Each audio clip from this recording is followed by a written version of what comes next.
Hello दोस्तों, मैं सुप्रिया आप सभी को Supriya education hub YouTube channel पे स्वागत करती हूँ। आज के वीडियो में मैं आप लोगों को क्या बताने वाली हूँ, ये हम लोगों का इनऑर्गेनिक का लेक्चर नंबर 2 है। केमिस्ट्री सब्सिडरी के लिए चाहे आप लोग किसी भी सेशन के हो, मैं आप लोगों का एक केमिस्ट्री सब्सिडरी पार्ट 2 के नाम से एक अलग प्लेलिस्ट बना दी हूँ, जिसमें आप लोगों का सारा वीडियो केमिस्ट्री सब्सिडरी का उसमें ऐड ऑन करूँगी। ठीक है, तो हम लोग इनऑर्गेनिक का फर्स्ट लेक्चर में सीखे थे कि हम लोग किसी भी कोऑर्डिनेशन कंपाउंड का नेमिंग कैसे करते हैं। ठीक है, आज के वीडियो में हम लोग सीखेंगे इफेक्टिव ये EAN नंबर कैसे निकालते हैं। अगर आप लोगों के पास क्वेश्चन बैंक होगा, ठीक है, मेरे पास तो है क्वेश्चन बैंक, अगर आप लोगों के पास नहीं भी है तो चिंता करने की कोई बात नहीं है। ठीक है, मेरा फटा भी हुआ है, लेकिन हाँ, काम तो इससे निकल जाता है ना, तो काम निकलने से मतलब है। चलिए देखिए, मैं आप लोगों को केमिस्ट्री सब्सिडरी का क्वेश्चन बैंक दिखाती हूँ और इसमें बताती हूँ आखिर EAN नंबर मैं आप लोगों को क्यों समझा रही हूँ। ऐसे मैं आप लोगों को एक important question physical inorganic organic तीनों का एक साथ इम्पॉर्टेंट क्वेश्चन निकाल के वो मैं आप लोगों को उसका PDF बना के टेलीग्राम ग्रुप में शेयर कर चुकी हूँ, यूट्यूब वीडियो भी अपलोड कर चुकी हूँ और टेलीग्राम ग्रुप में PDF भी शेयर कर चुकी हूँ। तो आप लोग वहाँ से देख लीजिएगा कि आप लोग के एग्जामिनेशन के लिए कौन कौन क्वेश्चन इंपॉर्टेंट है। ठीक है, तो क्वेश्चन तो देख ही लिए, लेकिन सिर्फ क्वेश्चन देखने से तो काम होगा नहीं, हम लोगों को उसका सॉल्यूशन भी जानना होगा। तो मैं आप सभी को जितने भी क्वेश्चन है ना, तो उसमें जितना भी कंसेप्ट आया हुआ है, सारे कंसेप्ट को मैं डिटेल में एक्सप्लेन कर रही हूँ, क्योंकि क्वेश्चन सेम रिपीट नहीं होता है केमिस्ट्री सब्सिडरी में, लेकिन कंसेप्ट रिपीट होता है। ठीक है, तो मैं क्वेश्चन बैंक से ही गेस की थी आप लोगों के लिए EAN नंबर। ठीक है, इसमें होगा कुछ क्वेश्चन, अभी 2016 है, देखते हैं, रुक जाइए जस्ट वेट। आप लोग क्वेश्चन बैंक में दिखा देती हूँ, तभी तो विश्वास होगा कि इम्पोर्टेंट है और इसको आप लोग ध्यान से समझेंगे। केमिस्ट्री सब्सिडरी है ये, देखिए ये नेमिंग करना मैं आप लोग को सिखा दी हुई हूँ, तो आप लोग में जितने भी कंपाउंड है ना, सारे को आप लोग नेमिंग कर लीजिएगा। लेकिन अगर आप लोग को दिक्कत आएगी ना, तो जिसमें जितने भी कंपाउंड अभी तक पूछे गए सारे का मैं एक जगह नेमिंग करके IUPAC नेमिंग करके आप लोग को बता दूंगी। जैसे देखिए यही क्वेश्चन है, कल हम लोग सीखे थे, थोड़ा सा रिविजन भी कर लेते हैं। जैसे ये क्वेश्चन है ना, तो पहले हम लोग किसका नेमिंग करेंगे, लिगेंड का। तो यहाँ क्या हेक्सा हो जाएगा, हेक्सा एमाइन। ठीक है, क्या हो जाएगा, हेक्सा एमाइन, एमाइन ही नाम था ना, कल मैं सारा लिगेंड का आप लोग को नाम बताई थी, हेक्सा एमाइन। ठीक है, और क्रोमियम, ये क्रोमियम है हम लोगों का, ये केटायन के अंदर है, तो जैसे है वैसे जो इसका पीरियोडिक नाम होता है वही रहेगा। और अगर आप लोगों का ये एनायन के अंदर रहता है तो हम लोग 8 लगाते हैं उसके ग्रीक वर्ड लिख के, और लास्ट में हम लोग क्लोराइड लिख देंगे। ठीक है, और बीच में हाँ, ये नेमिंग करने के बाद इसका ऑक्सीडेशन नंबर आप लोग निकालिएगा, तो क्या आ जाएगा X, या इसका ऑक्सीडेशन नंबर आप लोगों का 1 आ जाएगा। ठीक है, ऑक्सीडेशन नंबर कैसे निकालते हैं, कोऑर्डिनेशन नंबर कैसे निकालते हैं, ये मैं आप लोग को आज के वीडियो में सिखाऊंगी, अगर आप लोग को नहीं आता है तो। ठीक है, बहुत आसान है। मैं पहले आप लोग को आज जो सिखाने वाली हूँ ना, EAN नंबर निकालना। EAN नंबर होता है, EAN मतलब होता है इफेक्टिव एटॉमिक नंबर। ठीक है, उसका शॉर्टकट है, लेकिन अभी मुझे मिल क्यों नहीं रहा है वो क्वेश्चन, किस साल आया हुआ था, मुझे तो इसमें मिला था, तभी मैं आप लोग को इम्पोर्टेंट मार्क की थी। EAN मतलब इफेक्टिव एटॉमिक नंबर निकालना, और क्या बोलते हैं, कोऑर्डिनेशन कंपाउंड का नेमिंग करना। ये एग्जामिनर का फेवरेट क्वेश्चन है, पूछता ही रहता है, लेकिन अभी मुझे नहीं मिल रहा है क्वेश्चन बैंक में, पता नहीं क्यों। 2018 का भी देख ली, 16 का भी तो देखे ही थे। छोड़िए, टाइम वेस्ट नहीं करते हैं, आप लोग क्वेश्चन बैंक देख लीजिएगा, आप लोग को होगा क्वेश्चन बैंक में होगा। 2019 है ना, केमिस्ट्री सब्सिडरी। चलिए हाँ, ये इस टाइप से दिया हुआ था ना, ये क्वेश्चन है क्या, find out the effective atomic number of the following compound. ठीक है, और इसमें से कोई भी 3 का आप लोग को इफेक्टिव एटॉमिक नंबर निकालना है। तो इफेक्टिव एटॉमिक नंबर कैसे निकालते हैं, चलिए सिखा देती हूँ। ये दो में से कोई आप लोग को इफेक्टिव एटॉमिक नंबर पूछ ले, या फिर IUPAC नेमिंग करने के लिए कोऑर्डिनेशन कंपाउंड दे दे, तो आप लोगों को कुछ भी देगा तो आप लोग को टेंशन लेने की जरूरत नहीं है, क्योंकि मैं आप लोगों को दोनों सिखा दी हुई हूँ। ठीक है, और हाँ, अगर लेक्चर 1 नहीं देखे इनऑर्गेनिक का तो देख लीजिएगा। तो चलिए सबसे पहले हम लोग सीखेंगे क्या इफेक्टिव एटॉमिक नंबर कैसे निकालते हैं। तो मैं इफेक्टिव एटॉमिक नंबर का आप लोग को फार्मूला बताना चाहती हूँ। आप लोग का इफेक्टिव एटॉमिक नंबर का फार्मूला है Z minus oxidation state +2 into coordination number. क्या है? इफेक्टिव एटॉमिक नंबर का फॉर्मूला है Z minus oxidation state +2 into coordination number. तो अब आखिर सवाल उठता है ऑक्सीडेशन स्टेट कैसे निकालेंगे और कोऑर्डिनेशन कंपाउंड कैसे निकालेंगे। ठीक है, तो चलिए मैं आप लोगों को पहले सिखा देती हूँ ऑक्सीडेशन स्टेट कैसे निकालते हैं। तो ऑक्सीडेशन स्टेट निकालने के लिए कुछ नहीं करना होता है, आप लोगों को ऑक्सीडेशन नंबर निकालने का ये फॉर्मूला है चार्ज ऑन कोऑर्डिनेशन स्फीयर। आप लोग को जो भी कोऑर्डिनेशन स्फीयर है ना उस पर का चार्ज लिख लेना है माइनस चार्ज ऑन लिगेंड, और माइनस कर देना है हम लोगों को लिगेंड के चार्ज का। जिससे यहाँ पे लिखा हुआ है, क्या लिखा हुआ है, K4 इंटू FeCN6 और ये पूरा दिया हुआ है लिगेंड। ठीक है, तो चार्ज ऑन कोऑर्डिनेशन स्फीयर, तो चार्ज ऑन कोऑर्डिनेशन स्फीयर क्या दिया है, -4, तो -4 लिख दिए, फिर माइनस किए, फिर ब्रैकेट, ब्रैकेट में क्या है, चार्ज ऑन लिगेंड। तो देखिए लिगेंड आप लोग का CN का चार्ज होता है CN-1, क्या होता है CN का चार्ज -1, और यहाँ -1 कितना टाइम है, 6 टाइम है, तो -1 इंटू 6, और माइनस फार्मूला का है तो ये क्या हो जाएगा -4, और माइनस माइनस प्लस, तो 6 + 4 क्या आ जाएगा 2। तो इस तरीके से हम लोग ऑक्सीडेशन नंबर निकालते हैं। ठीक है, अब हम लोग का बात उठता है कि आखिर हम लोग कोऑर्डिनेशन नंबर कैसे निकालते हैं। तो कोऑर्डिनेशन नंबर भी निकालना बहुत आसान है। आप लोगों को जितने भी मॉलिक्यूल दिए रहेंगे ना उतना लिख लीजिएगा इंटू मोनोडेंटेड, बाईडेंटेड, टेट्राडेंटेड। तो मोनोडेंटेड होता है, बाईडेंटेड होता है, हेक्साडेंटेड होता है, तो कौन सा आप लोग का लिगेंड है उस हिसाब से आप लोग का कोऑर्डिनेशन नंबर निकलता है।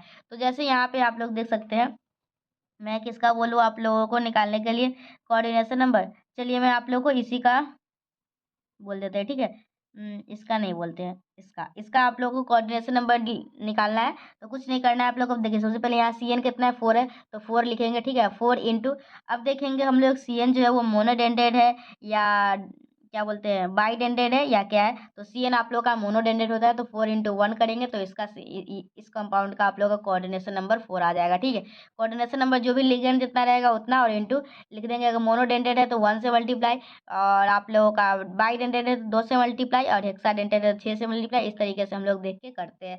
फिर हम लोग को पता कैसे चलेगा कि कोई भी कंपाउंड दिया हुआ है ये मोनोडेंटेड है या बाईडेंटेड है। तो मैं आप लोगों को कुछ इंपॉर्टेंट जो है वो आप लोगों को आगे थोड़ा देर में बताती हूँ, तो आप लोग उसको देख के समझ जाइएगा अच्छा ये मोनोडेंटेड है या ये आप लोग का। ज़्यादातर मोनोडेंटेड का ही क्वेश्चन आएगा, लेकिन एक दो इंपॉर्टेंट जैसे कार्बोनिल हो गया और आप लोगों का DMG हो गया, ये सब बाईडेंटेड होता है। ठीक है, और EDTA है ये हेक्साडेंटेड है, तो इस बात का ध्यान रखिएगा। ठीक है, तो सबसे पहले आप लोगों को जो सबसे ज़्यादा इंपॉर्टेंट है वो ये याद रखना है कि इफेक्टिव एटॉमिक नंबर का फॉर्मूला क्या होता है। तो इफेक्टिव एटॉमिक नंबर का फॉर्मूला होता है Z minus oxidation state +2 into coordination compound. चलिए हम लोग का ये क्वेश्चन दिया हुआ है Fe इंटू CN का होल 6 का पावर -3, तो आप लोग का इसका इफेक्टिव एटॉमिक नंबर निकालना है। तो सबसे पहले आप लोग क्या कीजिएगा, इफेक्टिव एटॉमिक नंबर का फॉर्मूला होता है 2 minus oxidation number +2 into coordination number. तो हम लोग का जेड, ये जेड हम लोग का इसका एटॉमिक नंबर होता है। ठीक है, यहाँ पे क्या लिखा हुआ है, आयरन, आयरन का एटॉमिक नंबर बच्चा बच्चा को याद होता है, क्या होता है 26। ठीक है, 26 हो गया, माइनस ऑक्सीडेशन नंबर। ठीक है, ऑक्सीडेशन नंबर हम लोग कैसे निकालते हैं, आप लोगों में से किसी को याद है ऑक्सीडेशन नंबर, यहाँ पे प्लस का साइन है। ऑक्सीडेशन नंबर हम लोग को इसका निकालना होता है, तो 2 ब्रैकेट का माइनस करना होता है, चार्ज ऑफ स्फीयर, तो -3 हो जाएगा, और ये हम लोग का क्या है, CN है 6 है, तो ठीक है CN -1 होता है, मतलब -1 इंटू 6 तो हो जाएगा -6 हो जाएगा। इसको सॉल्व कीजिएगा तो -3 + 6 मतलब 3 आ जाएगा। ऑक्सीडेशन नंबर क्या आ गया, 3 आ गया। ठीक है, और फिर हम लोग का कोऑर्डिनेशन नंबर, तो कोऑर्डिनेशन नंबर में क्या हो जाएगा 2 इंटू कोऑर्डिनेशन नंबर। ठीक है, 2 इंटू कोऑर्डिनेशन नंबर, तो 2 तो फार्मूला का है, और फिर कोऑर्डिनेशन नंबर इसका निकालिएगा तो ये 6 हो जाएगा। और CN आप लोग का मोनोडेंटेड होता है, तो 6 इंटू 1 इसका कोऑर्डिनेशन नंबर होगा, मतलब 6। तो आप लोग का इसका फॉर्मूला में जाएगा 26 माइनस ये क्या हो जाएगा 3। ठीक है, और प्लस, अच्छा यहाँ पे प्लस था और यहाँ पे इंटू था, जल्दी जल्दी में यहाँ पे उल्टा हो गया था। ठीक है, तो यहाँ आप लोगों का हो जाएगा 26 माइनस 3 + 12, और इसको सॉल्व कीजिएगा तो 35 आ जाएगा। तो इस तरीके से आप लोग क्या कीजिएगा, इफेक्टिव एटॉमिक नंबर निकालिएगा। ठीक है, फिर नेक्स्ट कंपाउंड है इसका निकालना है। तो इफेक्टिव एटॉमिक नंबर का फॉर्मूला क्या होता है, Z minus oxidation number +2 into coordination number. बार बार बोलिएगा, याद हो जाएगा। जो भी आप लोगों को मैं, आप लोगों का गेस्ट पेपर है ना ये, इसमें जो भी आप लोगों का इफेक्टिव एटॉमिक नंबर के क्वेश्चन होंगे वो मैं आप लोगों को दिखा दूंगी, करवा दूंगी, टेंशन नहीं लीजिएगा आप लोग। तो इफेक्टिव एटॉमिक नंबर है तो Z minus oxidation number +2 into coordination number. और आप लोग का Z क्या होता है, Z मतलब होता है एटॉमिक नंबर, और कॉपर का एटॉमिक नंबर होता है 29, आयरन का होता है 26। और हम लोग माइनस करेंगे, ऑक्सीडेशन नंबर निकालेंगे इसका, और कोऑर्डिनेशन नंबर इसका क्या हो जाता है, कोऑर्डिनेशन नंबर होगा 4। ठीक है, कोऑर्डिनेशन नंबर कैसे निकाले, ये 4 है ना आप लोग को, NH3 मोनोडेंटेड होता है, तो 4 इंटू 1 कोऑर्डिनेशन नंबर 4 आ जाएगा। फिर ऑक्सीडेशन नंबर भी निकाल लीजिएगा और सब कुछ रख दीजिएगा, तो इसका इफेक्टिव एटॉमिक नंबर 35 आ जाएगा। यहाँ पे मैं मोनोडेंडेंट लिख दी हूँ कुछ, Cl माइनस हो गया, OH minus, Cn minus, H2O, Br minus, NH3, CO, HCl minus, F minus, ये सब मोनोडेंडेंट है। बाईडेंडेंट कौन कौन होता है? C2O4, DMG, CH2, NH2, इस तरीके से, ठीक है। और कुछ हेक्साडेंटेट भी होते हैं, तो ज़्यादा मैं नहीं लिखी हूँ, आप लोग का इतना में काम हो जाएगा, ठीक है। तो ये आप लोगों का क्या है, गेस्ट पेपर है, ठीक है। इसमें मैं आप लोगों को इफेक्टिव एटॉमिक नंबर वाला, मैं अभी आप लोगों को इनऑर्गेनिक पढ़ा रही हूँ। ऑर्गेनिक का एक लेक्चर प्रोवाइड करवाई थी, ये इनऑर्गेनिक का सेकेंड लेक्चर है, ठीक है। मैं एक ही वीडियो में चाहती थी कि कंप्लीट कर दूं, लेकिन एक वीडियो में पॉसिबल नहीं था। तो देखिए आप लोगों को 15 नंबर जो क्वेश्चन है ना, ये बना लीजिएगा, मैं आप लोग को सिखा दी हूँ कैसे निकालते हैं। अब देख लेते हैं इसमें इफेक्टिव एटॉमिक नंबर वाला कुछ क्वेश्चन दिया हुआ है या नहीं। देखिए यहाँ पे क्वेश्चन है ये, इलस्ट्रेट ई ए एन मतलब क्या होता है? Effective atomic number with example. तो 72 नंबर जो पेज नंबर है ना, इसको हम लोग थोड़ा सा पढ़ लेते हैं। 72 कहाँ गए? तो यही है आप लोगों का। इसमें क्या क्या लिखा हुआ है इसको भी देख लेते हैं। EAN, because of the stability of the electronic structure the rare gas element are very unreactive under normal condition and sometimes under rigorous condition as well. Only recently there compound could be prepared. It is tendency therefore of every atom. कुछ अच्छा definition नहीं है, इसको हटाइए, कोई काम का चीज़ नहीं लग रहा है।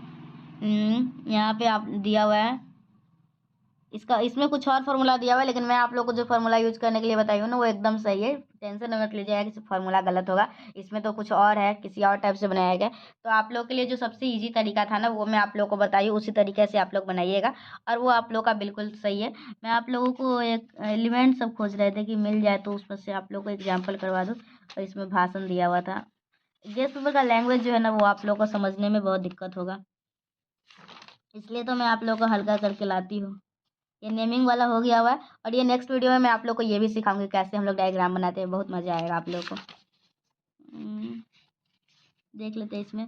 फिर ये जो नेटिंग स्ट्रक्चर भी बनाना इंपॉर्टेंट है, ये दोनों का देख लीजिए। अभी भी एक नज़र आप लोग को दिख रहा है तो बस देख लीजिए, एक बार यहाँ डबल वन कर दीजिएगा, एक बार यहाँ, एक बार यहाँ, थोड़ा सा ऊपर नज़र से देख लीजिए। अगर एग्जामिनेशन में आ जाएगा ना, तो अगर पढ़ना भूल भी गए रहेंगे ना, तो थोड़ा सा याद आ जाएगा। इफेक्टिव एटॉमिक नंबर हम लोग खोज रहे थे, ठीक है। यहीं से देखते हैं, यहाँ से, इसमें से खोजिए आप लोग। क्या खोज रहे थे? Effective atomic number. ये तो फिजिकल है। इसमें देखते हैं। ऐसे मैं कंसेप्ट आप लोगों को बता दी हुई हूँ, कुछ नहीं करना है। Z minus oxidation number plus 2 times of coordination number. Coordination number कैसे निकालेंगे बता चुके हैं, ऑक्सीडेशन स्टेट कैसे निकालेंगे बता चुके हैं। बस आप लोगों को फॉर्मूला में रख लेना है और काम कर लेना है, ठीक है। और मुझे जो भी इंपॉर्टेंट लग रहा है ना, वो मैं आप लोगों को करवा रही हूँ, ठीक है। आप लोग बस सारा वीडियो को पूरा देखिएगा, और जो भी आप लोगों का ग्रुप वगैरह होगा उसमें शेयर कर दीजिएगा, ठीक है। चलिए, इसमें तो नहीं दिया गया हुआ है। चलिए, जितना समझा दिया उतना काफ़ी है। एक एक हम लोग का और इम्पोर्टेंट क्वेश्चन है, उसको कर लेते हैं, ठीक है। Differentiate between double salt and coordination complex compound. देखिए, ये जो मैं आप लोगों को किस मतलब कि होता है ना, किसी लेक्चर 1 में मैं किस टाइप से पढ़ा रही हूँ, तो मैं आप लोगों को जो टॉप 10 क्वेश्चन प्रोवाइड करवाई थी ना, बस उसी टॉप 10 क्वेश्चन के अकॉर्डिंग पहला में A, B, C 3 क्वेश्चन बताए थे, जिसमें पहला में ए था नेमिंग करना, IUPAC नेमिंग, और पहला का B में आप लोग का ये था डबल साल्ट और कोऑर्डिनेशन कंपाउंड में डिफरेंस बताना, तो ये बता रहे। और तीसरा में था आप लोग का इफेक्टिव एटॉमिक नंबर निकालना, तो तीनों में आप लोगों को बता दी, ये भी बता रहे, टेंशन मत लीजिए, ठीक है। और ऐसे मैं ये पहले भी बताई हुई हूँ। चलिए, अब इस क्वेश्चन को देख लेते हैं हम लोग। चलिए, ये हम लोग पहले से लिखे हुए, तो यहाँ से कर लेते हैं। तो डबल साल्ट क्या होता है? They usually contain 2 simple salt in equimolar proportion. Double salt में क्या होता है? 2 सिंपल साल्ट को मिला के डबल साल्ट बनता है। डबल साल्ट कैसे बनता है? They usually contain 2 simple salt in equimolar proportion, ठीक है। जैसे डबल साल्ट क्या हो जाएगा? नहीं, डबल साल्ट है ये, और ये है कॉम्प्लेक्स साल्ट, मतलब ये भारी वाला है और ये हल्का वाला है। तो इसमें क्या होता है? डबल साल्ट में दो आप लोगों का सिंपल साल्ट मिलके, जैसे KCl एक सिंपल साल्ट है, MgCl2 एक सिंपल साल्ट है, दोनों को मिलके बन गया KgMcl2, KgLMcl2, ठीक है। डबल साल्ट क्या होता है? और हम लोगों को यही डिफरेंस था ना, एक बार देख लेते इस क्वेश्चन में। यस, डबल साल्ट में ये कितना अच्छा है, ये बहुत गंदा लग रहा है। चलिए देखिए क्या है, हाउ डज, तो हम लोग सबसे पहले क्या जाने, डबल साल्ट में हम लोग का 2 सिंपल साल्ट मिलके डबल साल्ट बनता है, और इक्विमोलर में मिलता है, मतलब दोनों का मोल जो है, नंबर ऑफ मोल, वो सेम रहता है डबल साल्ट में। कॉम्प्लेक्स कंपाउंड में क्या हो जाता है? The simple salt which they are formed may or may not be in equi proportional. और कॉम्प्लेक्स कंपाउंड में क्या होता है, दो सिंपल साल्ट मिलता है, लेकिन जरूरी नहीं कि वो इक्विमोलर में ही हो, ठीक है, में और में हो भी सकता है और नहीं भी हो सकता है, ठीक है। तो the simple salt which they are formed may or may not be in equi proportion. तो आप लोगों का इस तरीके से क्या बनता है, कॉम्प्लेक्स कंपाउंड बनता है, ठीक है। उसके बाद आप लोगों का क्या आता है, they exist only in the solid state. जो डबल साल्ट होता है ये सिर्फ और सिर्फ सॉलिड स्टेट में एग्जिस्ट करता है। इन aqueous solution they lose their identity. Double salt aqueous solution में अपनी आइडेंटिटी को खो देता है, ये सिर्फ आप लोगों का सॉलिड स्टेट में ही एग्जिस्ट करता है। लेकिन कॉम्प्लेक्स कंपाउंड में क्या होता है, they exist in the solid state as well as in aqueous solution. और जो हम लोग का कॉम्प्लेक्स कंपाउंड होता है ये सॉलिड स्टेट में भी एग्जिस्ट करता है और एक्वस सॉल्यूशन में भी एग्जिस्ट करता है। दे does not lose their identity in aqueous solution. तो आप लोग याद रखिएगा दूसरा पॉइंट भी, ठीक है। तीसरा आप लोगों का क्या है, they are ionic compound and do not contain any coordinate bond, ठीक है। जो हम लोग का डबल साल्ट होता है ना, वो आप लोग का एक आयनिक कंपाउंड होता है और ये आप लोगों का इसमें कोऑर्डिनेट बॉन्ड नहीं होता है। डबल साल्ट में आप लोगों का आयनिक कंपाउंड होता है, इसमें आप लोगों का कोऑर्डिनेट बॉन्ड नहीं होता है, ठीक है। They are ionic compound and do not contain any coordinate bond. और कोऑर्डिनेशन कंपाउंड में they may or may not B आयनिक, ठीक है। जो कोऑर्डिनेट कॉम्प्लेक्स कंपाउंड होगा ना, उसका बॉन्ड जो होगा वो आयनिक हो भी सकता है और नहीं भी हो सकता है, but the complex part always contain coordinate bond. लेकिन इसमें कोऑर्डिनेट बॉन्ड तो जरूर होता है, ठीक है।